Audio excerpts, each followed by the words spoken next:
Hello, everyone, and welcome to the first edition of Cedris Knowledge Series. Uh, this one is basically, we have taken this initiative, post the COVID lockdown began. We started with various initiatives like, we started off with Cedris Bytes, which was a monthly video.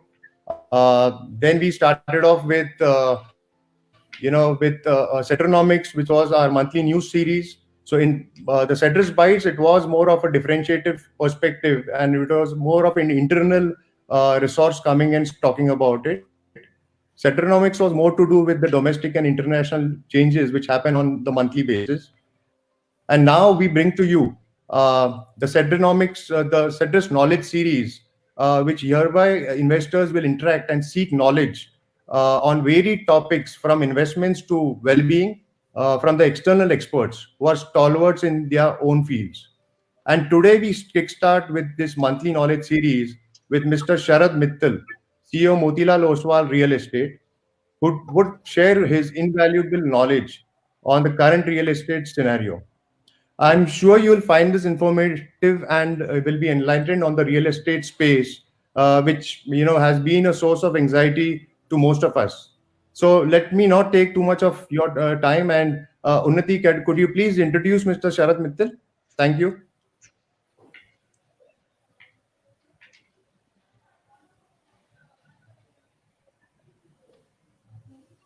Unnati, we can't hear you.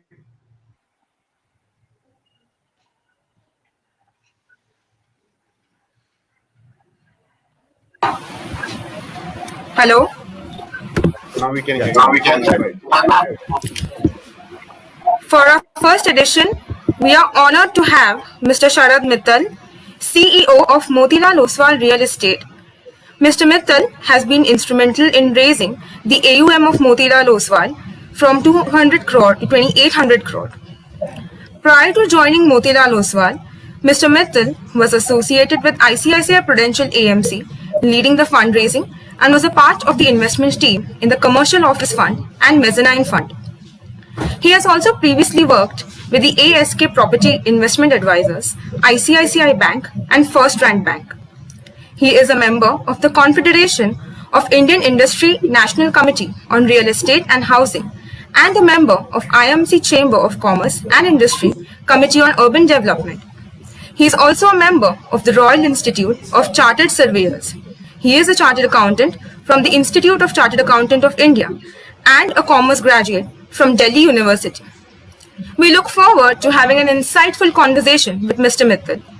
Once again, a very warm welcome to all our viewers and our speaker. I will hand over to Harmit, who will take the discussion ahead. Well, thank you. Thank you, Unnati. Thank you for the lovely introduction. It is indeed an honor to have such an esteemed personality as our very first speaker. Very good evening to all our viewers. The way we will structure this session is that we will ask Mr. Mittal our questions on real estate.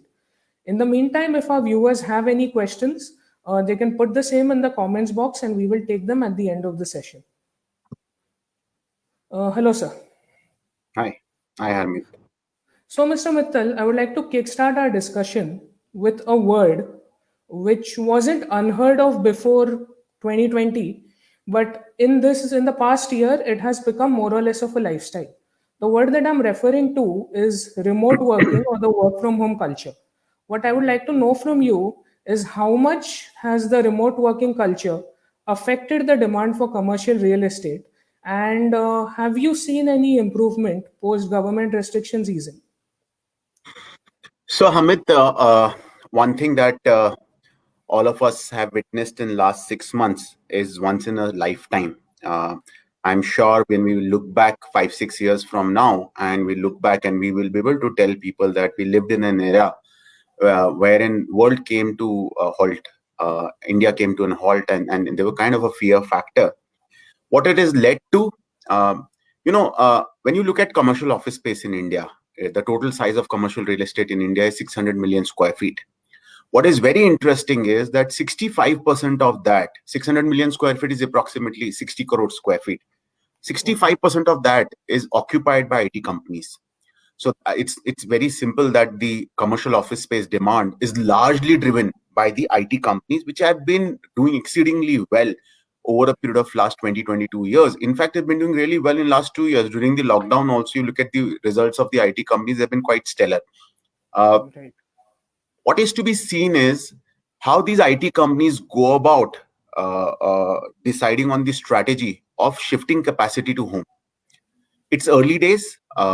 I don't think so. IT companies are going to jump into the decision making and will go straight to vacating the current places or start renegotiating their rentals.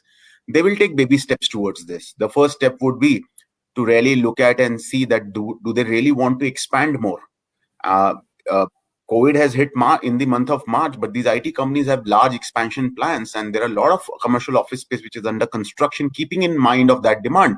I think that would be put on pause. The second is whenever the contracted escalation comes in, they will probably renegotiate. I am actually, when I look at Bombay, where I stay and work, most of the offices are shut in financial services. There is no impact on the work. We are having this conference. I have done like these hundreds of conferences. They're very efficient. Most of the meetings are happening on digital platforms. So my sense is that it's people look at it very binary, whether it's going to be work from home or work from office. I think there will be a flexibility that will come about. To give you a simple example, 14, 15 years back, I remember when I used to recruit people or somebody that I know is joining somewhere, one of the key consideration they used to ask the prospective employer, are they 5 days working or 6 days working? People wanted 2 days for themselves. And I know some people who actually didn't take up a job because it was 6-day working. I think as we go along through this pandemic and the recovery out of it, which is a process, a lot of us probably have started moving out, and given the kind of jobs that I have and some of my colleagues have, we have to go and see the site. But a lot of people will be really cautious to really go through this in next 12 to 18 months. I think people will ask, the prospective employees will ask their employers that how many days do you have a flexible working or not? So my sense is that we'll find a new normal of flexible working. It will put a pressure on commercial real estate. There is no doubt in my mind that commercial real estate will go through a consolidation. It is coming at a back of massive growth in commercial real estate. Commercial real estate has seen outstanding 4 years before the pandemic hit. So I would say there will be a consolidation phase, and one should probably look for it. It will be beneficial for residential as people will be operating out of a house, and they have realized during this pandemic that house need, both emotional and the practical need, is far higher than what they're thought of. Absolutely, yes. Right. Sir, so you mentioned that we are in the middle of unprecedented times. And the next question that I would like to ask you is, what should a typical investor expect from real estate as an investment during this period? Look, real estate, so let's divide the real estate into pieces. Real estate is a very broad term, but largest part of real estate is residential real estate. It accounts for almost 75%. 73 to 75, 18 to 20% is commercial, 3-4% is retail, and the balance is smaller asset classes like warehousing, student housing, co-working, co-living, and stuff like that. So Resi has been struggling since March 2013. The peak property prices in India were seen in March 2013. It's been 7.5 years, more than that actually, that the property prices have been stagnated. And places like Delhi and Bombay, they have prices in absolute terms have also come off, which means if I could have bought something for 5,000 rupees in March 13, I can buy the same thing at 5,000 today, and in these two markets at a lower price also. That's a deep correction that one is witnessing. But we have seen recovery, the news flow, and in last 8, I've been doing this for last 20 years. In last 8 years, this is the first time I'm seeing green shoots. There have been talks in the middle that when the demonetization happened, the real estate will struggle. Then GST happened, then RERA happened, then ILFS crisis, and so there have been series of events which have got us here. Of course, you can't really ignore the developers. They have also had a learning curve. They used to run a business a certain way, which was not sustainable. So, what should investor expect? One thing is for sure, and I'm talking Resi, and then we'll take the rest of the asset classes. Physical real estate, and I've been saying this for the last 4 or 5 years, physical real estate should be bought if you have an end use need. Right. or if you have a need of a second house or expansion in the family. From a speculation perspective, you might think that real estate, you are getting good discounts because of pandemic and low interest rates are low. But I would still urge that you are better off doing financial real estate than to do physical real estate in resi, and that's based on data. It's not based on gut ki hone wala nahi hai iske andar kuch. The data says that the recovery, the demand supply is still in favor of the buyer. There is more supply. Of course, there are green shoots and people are coming and buying, but the demand supply equilibrium has to come. The basic of economics is whenever demand is more than the supply, the prices will rise. I don't think so. We are going to witness that for minimum 2 more years in IT cities, and rest of the cities like Delhi and Bombay, that is a 3-4 year away. So if somebody wants to buy with an idea to live, then probably they can do physical real estate. Commercial real estate, you can play best it through REIT. Gone are the days when you have to buy a local office, put it on lease, do maintenance, collect rent checks. You don't have to do all of that. A REIT is a great replacement for buying a commercial property or a retail property as well. Globally, it's an established asset class. First REIT came in US in 1962. Anything which can create rental can be REITable. REIT is a financial assets. It's tax efficient, it's cash flow efficient. You can invest small amount. Just imagine you can put in 50,000 rupees and can become a part owner in best properties of Pune or a Bombay. And on a click of a button, you can sell it and come out of it. In fact, in US, the best performing REITs are prison REITs. Most of the prisons are REITed. The government does not want to keep it on the balance sheet. They pay a rental on it and they get REITed. Railroads are REITed. Airports are REIT. In India, we have taken a baby steps. And right now, we have 2 REIT. Over a period of next 10 years, we'll probably have number of asset classes coming into it. My only underlying concern right now is the entire cyclicality or the challenge that the commercial office space is going through. So right now, market, the way they have priced the REIT, they are not taking the risk of disruption, which I mentioned in my last answer, that commercial office space will go through a disruption. There is a likely of disruption happening. So that is not getting reflected into the REIT pricing. So one has to be really careful on that. But otherwise, I would say do REIT, do real estate funds like ours. There are a number of them in the market. Or do financial assets, do NCDs, do stratas. Some of those stuffs are better to be done than the physical real estate. Right. So yes, sir. So this was my next question to you. If not physical real estate, what are the various kinds of products that are available to an investor who is just looking to see it as an investment or not as an end use? Yeah. So I think largely there are 3 in India at this point of time. First is REIT, which I explained. And for the benefit of everyone on the call, let me explain a REIT in a simplistically form so that it becomes more sense. What is a REIT?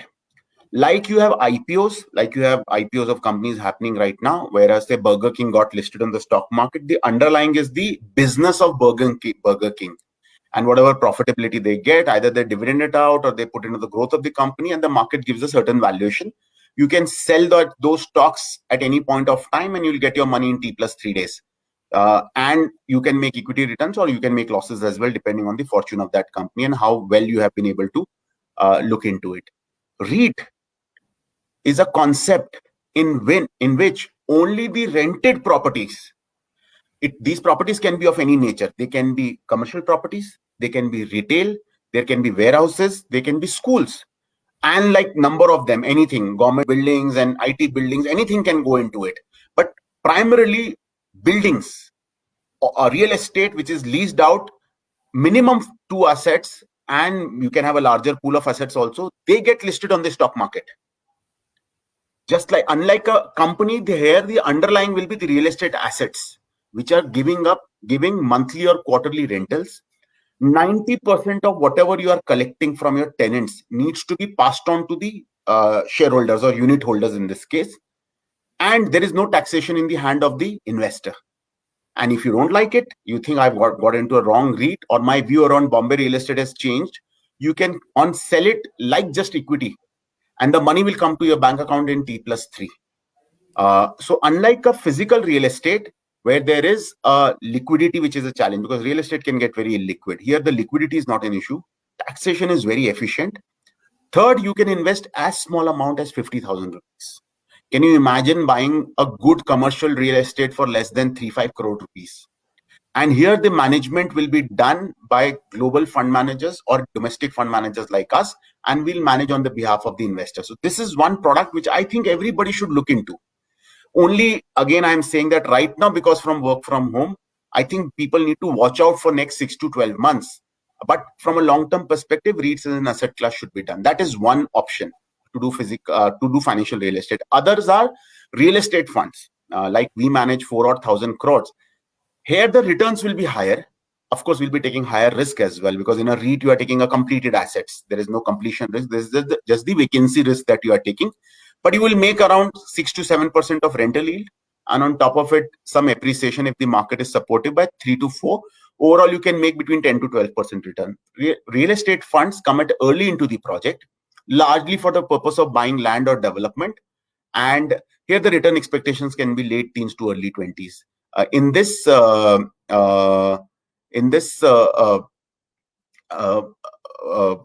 ticket size is larger. It is SEBI regulated, so one has to really look at a 1 crore ticket size. Third are standalone NCDs, wherein there are certain players in the market, fund managers. We also do very selectively though, wherein we bring pure debt papers of real estate projects, and there the ticket size could be 25 lakh rupees upward, and that gives you a regular coupon. Of course, you are taking a real estate risk in that. These are largely the three financial real estate. These are still early days for financial real estate. Globally, you will go and you will find a lot more options. But I think we are taking steps towards that. I have no doubt in my mind that over a period of next 10 years, you would have a lot of depth in both of these that I have mentioned, the private equity funds and the REIT. Okay. And Mr. Mittal, there are multiple kind of products, and the two kind of products that confuse investors most are the real estate investment trusts and the real estate AIFs. There is a lot of confusion among investors about the differences between these two. So if you could just shed some light on the differences for our viewers. Sure. It's all of it that I mentioned in my last answer. So REIT, I told you, REITs are where the underlying is rental assets. They are listed, they are liquid. 90% of the rentals which are collected is to be passed on. They will give returns. They are debt plus kind of products. They will give between 6 to 8% of rental yield depending on the interest rate cycle, plus a potential growth in the value of the asset, taking the overall return between 10 and 12%. REITs typically, right now that we have, these are two large, typically it will be diversified portfolio. It will be not one or two assets. So currently the two REITs which are there, between them, they have 60 million square feet. And it is managed professionally. Just like you give money in mutual fund, you can say it's like a mutual fund of rental assets. On the other hand, real estate AIFs are more sophisticated product where the minimum ticket size is 1 crore rupees. In this, money would be invested at the development stage of the project. So you are taking larger risk than a REIT in this. And they would look at higher returns as well, almost the double of the REIT, which is 10-12%. They'll be looking at almost double of it. Of course, they come with a lock-in and liquidity. So both have pros and cons. Depending on your risk appetite and your portfolio allocation, one should choose basis on that. Okay. So another trend that we have observed in the real estate market is that in sales for residential properties. And residential properties in general are seeing a lot of increased demand. Sorry, Harmit, your voice was breaking. What is the new trend that you're mentioning? Yes, sir. I was mentioning that there is a lot of demand for residential real estate, and it's going up in the country ever since the COVID-19 has started easing, sort of. Could you just tell us the reasons behind that? Sure. No, so Hamid, it's early days, and I am being in the business that I am in. I would like to be cautious. I would say that, look, real estate, like I said, has been struggling. Residential real estate has been struggling for 7.5, 8 years now. Property prices have been stagnated. Coming out of the COVID, it has recovered. It's been, and it's not only Maharashtra where the stamp duty has been cut. It across the board. We look at Bangalore, Hyderabad. You look at Chennai. Everywhere sales have been very good. I would like to put some data on, and so that we can see what typically happens is that whenever there are investor sentiments, they are always placed on extreme. When you are pessimist, agar aap mandi mein ho, to you're in extreme mandi and extreme. When you're optimistic, it goes into the devil lies in detailing, and I think we need to be a little cautious here. We need to give it more time. This cycle needs to sustain. But reason why there has been such a strong sales and footfalls at the site, following 4 reasons are there. First and foremost, pre-lockdown, mortgage rates were between 8 and 8.5%. During the lockdown, government has cut interest rate to support the economy. Most of the lenders have passing on the benefit of interest rate cut to the home buyers, and it has come down to 6.75 to 7.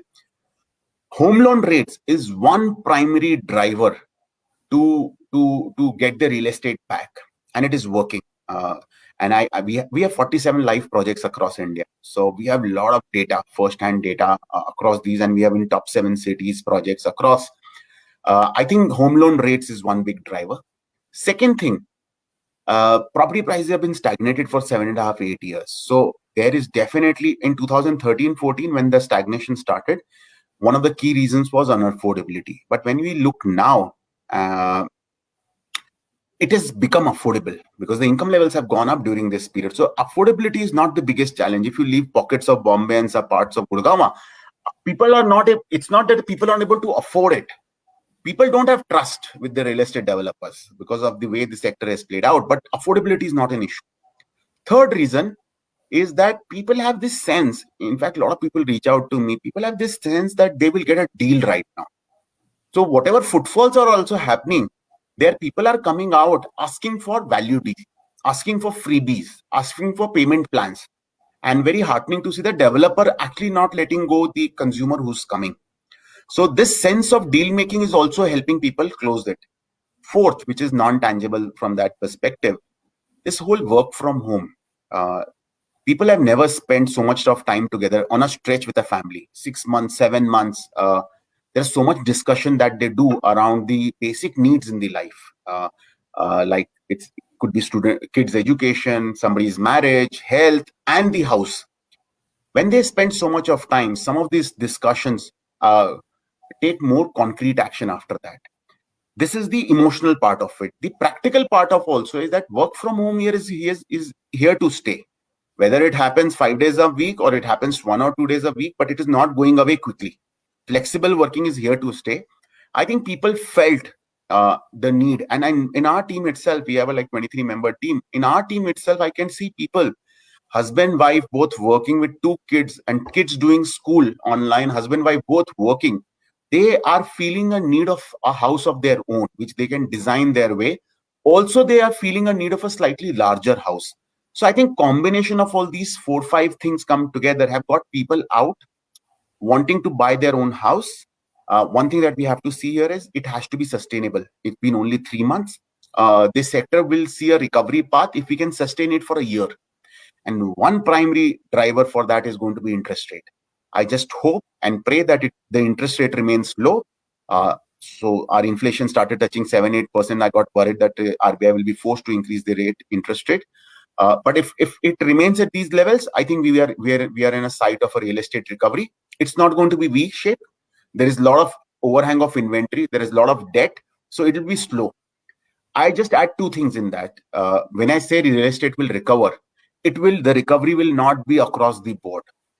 The sector has changed from the last time when the crisis happened in 2008.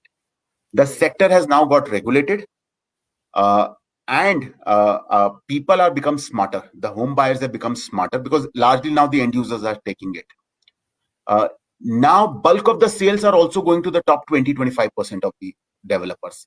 I think bottom 60-70, and I hope our audience are not buyers, home buyers, or planning to buy with them, because their misery will continue.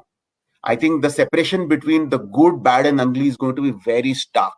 So when we say real estate will see recovery path, but the developers who have not managed their balance sheet well, or they don't really have excellence in their business, will continue to struggle. Right. So the next question is that what is the impact of excess inventory? Like you mentioned even in your answer that there is a lot of inventory that's dangling around. So what is the impact of excess inventory on property prices? How is it expected to affect property prices? So it's simple maths, and the simplify you if you make things simple, it becomes easier to understand. There is a matrix called inventory overhang in real estate industry. It is very simply what it means. अगर मैंने पिछले साल में 100 apartment बेचे थे पूरे साल में, if I had sold 100 apartments last year, I have 500 apartments which are unsold. It will take me 5 years to clear the inventory. Right. This is, and that will, they say 60 months, 12 into 5, 60 months of inventory overhang. If my last year's sale number continues, and this unsold inventory does not mean only completed inventory. So when we look at top 7 cities in India, this inventory overhang number, the lower the number, the better it is. So in IT cities like Bangalore, Hyderabad, Pune, Chennai, Ahmedabad also would fall into it, but slightly larger number is there. But in these markets, the inventory overhang is now between 15 to 24 months. 3 years back, all these cities has more than 30 months. Bombay is 36 months, Delhi is 60 months. What is the right number? I remember in 2006-7, when we were at the peak of the bull market, inventory overhang was between 8 to 12 months. So 1 year inventory, अगर मेरे पास सिर्फ 1 साल का inventory बेचने के लिए बचा हुआ है, at that level, the demand supply gets an equilibrium. Becomes a balanced market. Otherwise, right now, it's a buyer's market. When will property prices go up? Simple logic, when demand is more than the supply. Or that is, right now, Delhi, Bombay are far from that situation. It is 36 to 60 months. Bangalore is 15-16 months. Hyderabad is 18-20 months. Pune is 24 months. When will this come? It is an auto-correcting mode. That the every year supply will, as going down and the consumption goes up, probably in next 2 years in these IT cities, we'll reach a equilibrium.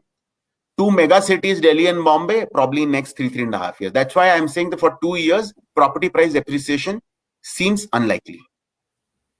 In this, what I would like to say, this is all macro numbers. You keep drilling it down, go to a micro market, go to a project, they can behave differently because of the inherent strength of that location or project. But I'm talking more at a macro, at a city level. Okay. And sir, my final question to you is that over the past 4 years or so, we have seen a lot of new regulation coming in. It Yeah. started in November 2016 with demonetization. It was subsequently followed up by the GST regulation. And for real estate, then came RERA. So my question to you is, are the golden days of real estate expected to return with these regulations becoming a reality? So Harmit, the problem here is the golden days of real estate when people are referring, they are benchmarking or anchoring themselves to the bull market of 2002 to 2012 with a blip of GFC in the middle of 2008 to 9. That is wrong anchoring to do. I'll tell you a couple of data points which will be very interesting. Over a long period of time, residential real estate has given a return closer to 12%. 2% of rental yield, 10% of capital appreciation over a long period of time. You take 30, 40, 50 years. Between 2002 and 2012, it has given a return of 27 to 30%. Capital appreciation, rental was 2% and the capital appreciation was in upward of 20%. What we are seeing right now, the excess return which came between 2002 and 12 is getting even out. One data point. Second data point is any asset class which gets size and scale has a free run or remains unregulated for some period. Let me explain it a little in a simpler form. You look at equity markets. Bombay Stock Exchange from 1978 when it came into being till 1992 when that scam took place, there were all kind of things which were possible in stock market. It was not highly regulated. After that 92 scam, the SEBI was strengthened, and from 94 we really saw regulation coming in. Real estate is going through the same journey. 2002 when the bull run started, and 2017 when the regulator came in. Whenever regulator comes in, rules and regulations are put in, there is a level playing field and consumer protection. It leads to scale. Otherwise, it leads to speculation. Now it's a level playing field. Consumer knows he'll be protected under a regulation. Developers has accountability, and there are the rules and regulation for everyone involved. It will go to for this scale. You look at insurance business. Till 2000, there was no regulator for insurance. IRDA was set up in 2000. Prior to that, you had only government companies, LIC for doing life, and Oriental and some of the other companies doing non-life. Once the regulator was put into place and it was opened up, we had a lot of private companies coming in. Now look at the entire insurance sector. It has led to the scale of the business. So let's go back to your question. These regulations are largely of two kinds. One is regulation which has come is to protect the consumer. One thing is very clear. House is the largest purchase an individual makes in his lifetime. Correct, yes. He is least protected. His rights are least protected in that asset class. जाके TV भी खरीदता है ना तो 7 साल की warranty मिलता है. जूसर खरीदेगा ना 5,000 रुपए का, उसमें भी 3 साल का वारंटी मिलता है. He calls up, somebody comes and repairs. House is the largest purchase. So one thing which is happening is there will be a titanic shift. That consumer protection, it's a slow process. India is a democracy. There are so many variables moving in. 2017, 20 has improved. By 25, 27, SEBI also took time to take control of capital market. It will not be a speculative asset class. The problem here is that people have made residential real estate speculative. It cannot give 18-20% kind of a return. It's a commodity. It has to, the volumes will come. It will be beneficial to developers and institutional investors like us. But अगर आप ये सोचेंगे कि मैंने भंजेवाड़ी में एक flat लिया, वो हर साल बढ़ेगा, वो ऐसा पॉसिबल नहीं है. Because real estate end of the day is a commodity. But because of all this thing, the overall size of the industry will grow and the prices will probably go up only by inflation. Okay. So you're suggesting that this regulation will bring about a kind of corporatization in the real estate sector of this country? It has to. Yeah. All right. So that was it from my side. It was a real pleasure interacting with you. Thank you so much. Thank you so much. We have some comments coming in from our viewers. Yeah, so now we will take you through the audience question and answers. Yeah. That was a very insightful session. Our first question is, what's your view on the Indian rental policies and how would it change the investment scenarios? Yeah. Rental policy. So I guess the gentleman or the lady may be referring to the rental housing part of it. Rental policies, or if there are regulations around rental, which probably is not a very relevant question for this webinar. But if referring to Unnati, I guess you'll have to mute yourself. Thank you. I think if he's referring to the rental policies or rental housing policies that the government has, see what happens is globally, along with REITs, where there are rental assets of commercial, retail, and there are residential rentals also as a big asset class. Unfortunately, in India, that has not really developed, and the primary reason for that is the gap between the rental yields. A commercial property pays you 7% yield, a resi pays you 2% yield, and 2 to 3%. And to borrow money, it takes 6-7% of 7 to 8% of cost. So the math doesn't stack up, and that because of that, the rental housing market has not really developed. But now that the gap is bridging, your borrowing cost is I'm saying for an individual is 6.75, and he probably can generate 2.5% of rental yield. The gap is not as. But from a developer perspective or institutional perspective, I have to look at it as a cost. This 2.5% cap rate is on the delivered product in which there is profit margin. But still the maths doesn't seem very exciting. It gets exciting only when you do value add.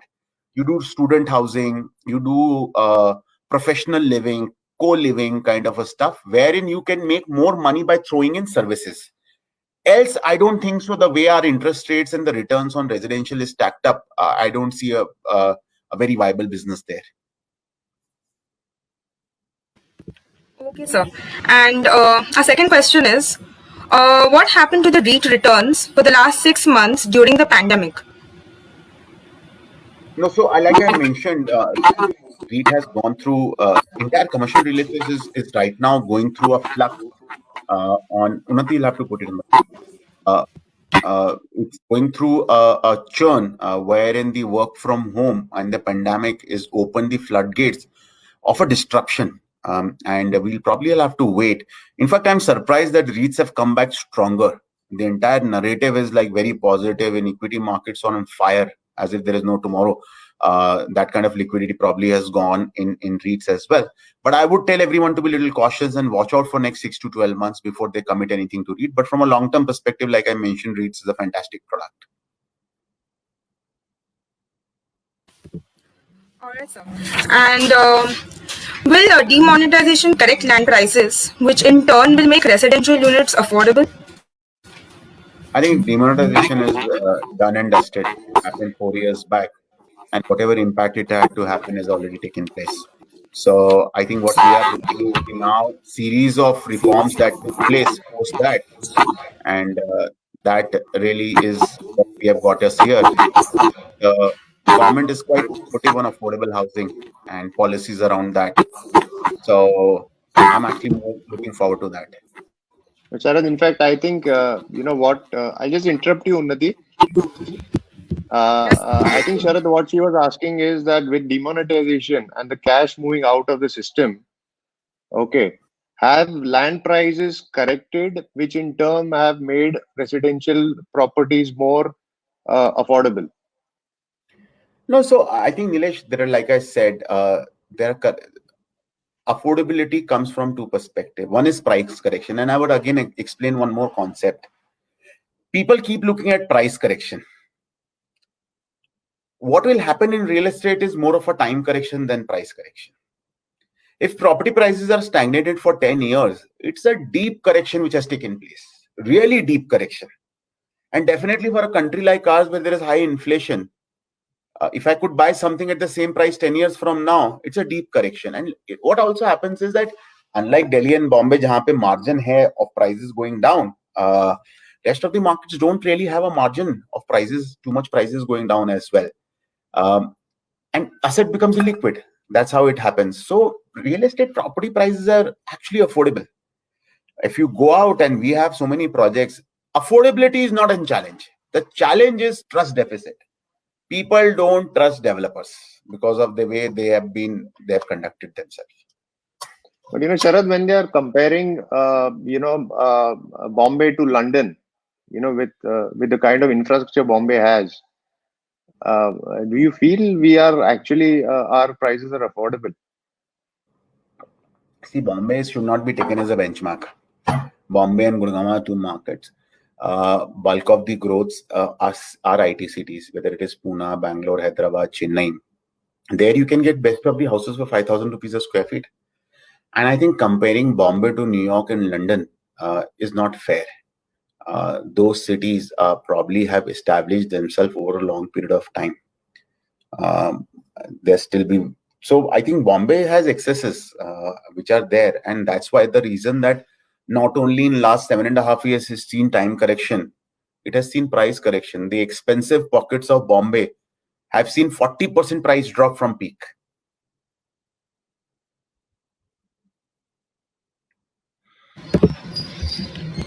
Sir, our next question is, would buying a house in Mumbai make sense where the prices are already at its peak and saturated? So Bombay is probably... You have to put it on.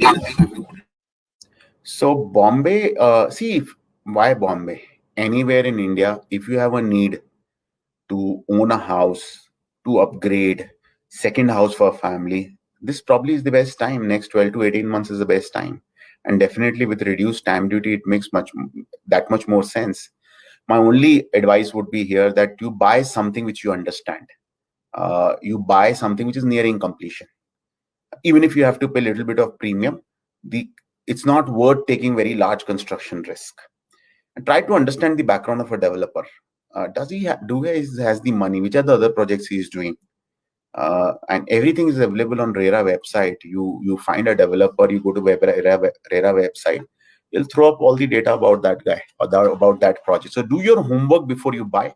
But 12 to 18 months is a great time to buy with an idea to live, or idea to consume.